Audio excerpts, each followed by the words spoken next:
The release for the Yeezy Foam Runner is just around the corner and you've got no idea what the sizing is like.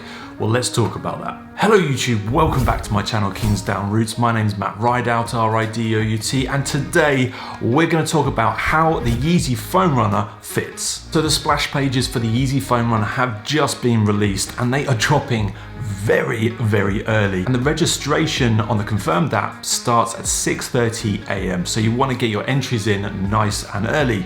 The draw is actually starting from 7:05, which is a really sort of strange time to start a draw, but nonetheless that's when it's starting. Now I do have the Ararat colorway here, which is something I copped last year from the US. I actually just bought it off StockX and had it imported. In terms of sizing, it's really tricky to get it right for the Yeezy Foam Runner because there are no half sizes in these sneakers. Certainly there were no half sizes last time they released last year. They may have introduced half sizes this year for these new two releases, but we don't have that information just yet. As you can see on the box for the Ararat, I purchased a US 10, which is, yeah, full size. I think by pure chance, I just managed to get my true size when it came to these foam runners because I am a UK 9.5 in Adidas, and this is a UK 9.5, which is a US 10. I didn't want to have a foam runner that was going to be too small and uncomfortable.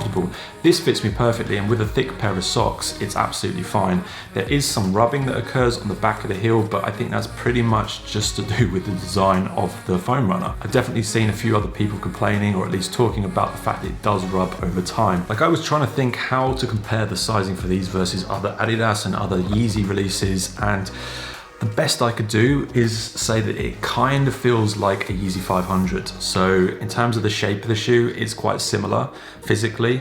And if you look at the sole of the shoe, there is kind of a similar-ish kind of look. Like, there's definitely more padding in the Yeezy 500, so it's definitely not as snug in the Foam Runner. If we want to quickly compare against some Nikes, let's look at the Jordan 1, which you can see here. This is UK 9.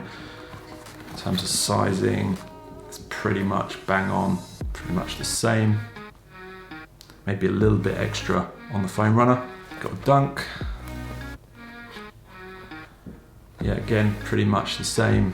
It's probably more or less similar to a dunk than a Jordan 1 if you're looking at the sizing for Nikes. What I also thought would be quite useful is if I got my tape measure and actually measured the inside of the shoe, just so you know how many inches or centimeters are inside a UK 9.5. It's coming out about 26.5 centimeters or 10.25 inches. So yeah, that's kind of the inside size of the Foam Runner. When it comes to the outer sole of the sneaker, you've got about 30 centimeters. Not sure if you can be able to see that there. What you will notice with the sneaker is that it's very roomy on the top of the Foam Runner. That's because of the design. You can't do anything about that.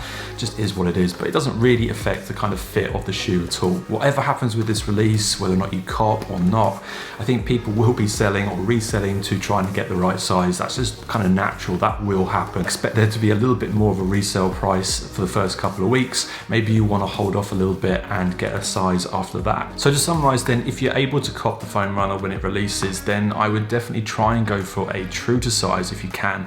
Take a bit of a gamble, see what happens, and if you're unable to make it work, then you might have to resell on and get the right size another time. And on that note, that's it from me today. I've been Matt Ridout. This has been Kingsdown Roots. If you've enjoyed my video, please drop me a comment and a like down below. It means the absolute world to me. You can also follow me on Instagram up here. I post a lot of content on there too.